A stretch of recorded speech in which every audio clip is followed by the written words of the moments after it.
guys, what's up? So as you can tell from the title and thumbnail of today's video, I'm going to be addressing a topic that I get many questions on from you guys, and that is facial yoga or facial exercises, can that help to improve the appearance of the aged face, namely sagging, crepiness, and that sort of thing. Facial exercises, if you're not familiar, are really popular, on the internet. You can find books about them. Proponents of facial exercises claim that they can help strengthen the underlying facial muscles, and subsequently help to reduce wrinkle formation, improve the appearance of wrinkles, as well as to firm and tighten the skin. When I first started my YouTube channel, I probably would have told you there's no evidence for that, but we actually have a study now to kind of support some of these claims, albeit small. So I'll talk about that today. But we know that the physical manifestations of aging and the aging face not only are due to some of the actual damages in the skin itself, as far as what is the consequence largely of UV exposure, so photo damage, hyperpigmentation, discoloration, unevenness, dull skin, sunspots. But not only that, but we also are beginning to appreciate that the changes to the aging face are also a consequence of age-related loss in muscle tissue density, so atrophy of the underlying facial muscles, as well as loss of some of the fat under the skin as well. So, this kind of idea that is promoted about facial exercises, it makes some logical sense. The guy who I am most familiar with in terms of the facial exercises is this man, Gary Sikorsky. I believe he has many videos on YouTube. He's got some videos on the AARP site that you can access. I think you have to pay for them. I have never done them myself. So if you're tuning in to this video wanting me to give you a tutorial on facial exercises, I will guide you to him. And the reason for this is he was the guy who they enlisted in this study on looking at the outcome of a facial exercise program on the appearance of the aged face. So this study sought out to assess the effect of a facial exercise program on the appearance of the photo-aged face. They enrolled individuals ages 40 to 65 who had visible signs of aging, namely sagging skin, and kind of crepiness in the mid to lower face regions. And these individuals underwent formal instruction with Gary Sikorsky on 32 facial exercises and a facial exercise routine. So pretty involved. The training sessions they went through were 2 90-minute training sessions with him. And after that, they then did the exercise routine daily for 30 minutes for 8 weeks, which is a long time. And then after that, they did the exercise routine like every other day for the following from 9 to 20 weeks. The study overall had them doing the exercises for 20 weeks, but in the last 9 to 20 weeks, they were only doing the exercises 3 to 4 times a week, so every other day. And the primary objective of the study was to assess the outcome on the appearance of the photo-aged face using a scoring rubric that was established a long time ago and is what is used in a lot of the cosmetic literature. It is the Merz-Carruthers facial aging photo scales. And so not only that, so that was the primary objective, and then the secondary objective is, well, how satisfied are the participants? All right, so initially they enrolled 27 people, but unfortunately 11 people dropped out of the study. So they probably dropped out because it's kind of a lot to go through, who knows. They didn't really clarify why they dropped out, but I don't think it was due to any like adverse event, in other words. Otherwise they probably would have reported that. I think it's just a lot to go through. And incidentally, all of the individuals enrolled happened to be female. So the investigators took photographs of the participants before and at the end of the study, and then they took those photographs and they had 2 of the investigators evaluate them. And those 2 investigators were blinded as to which photographs were which, so they didn't know that which photographs were from people who had been doing the exercises versus not. But interestingly, at the end of the 20 weeks, they showed a statistical difference in the fullness of the cheeks.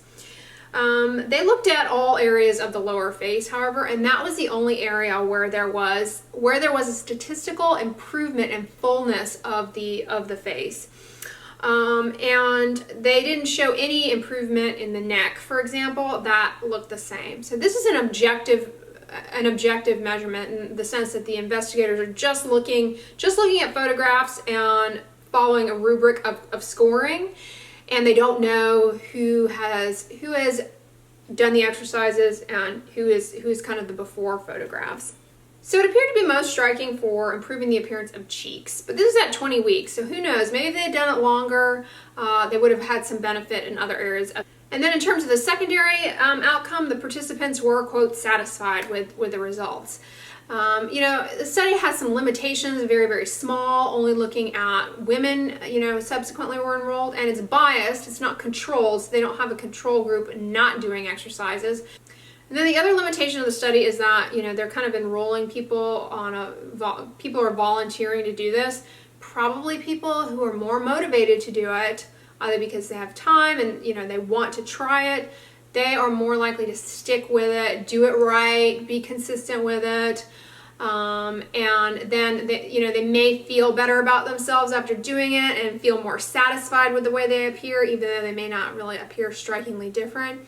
So it could just be these 16 women were really gangbusters with the routine, and maybe they were overly optimistic with the results because the participants knew they were doing the exercises, right? That's the only study that we have, but it makes some logical sense. Seems to be low risk. It makes sense that it would help, in strengthening the muscles, maybe perhaps through muscle hypertrophy, or just as you work out and your biceps get bigger, maybe getting hypertrophy of the underlying facial muscles could, just by space filling, help to improve the appearance of sagging in the lower face, particularly around the cheeks and just cheek volume. I don't know the exercise routine, and I don't want to steal the routine of the guy who did this, Gary Sikorsky. So I would refer you to his content for those routines. The other situation, though, that bears mentioning is doing facial exercises after getting Botox injection.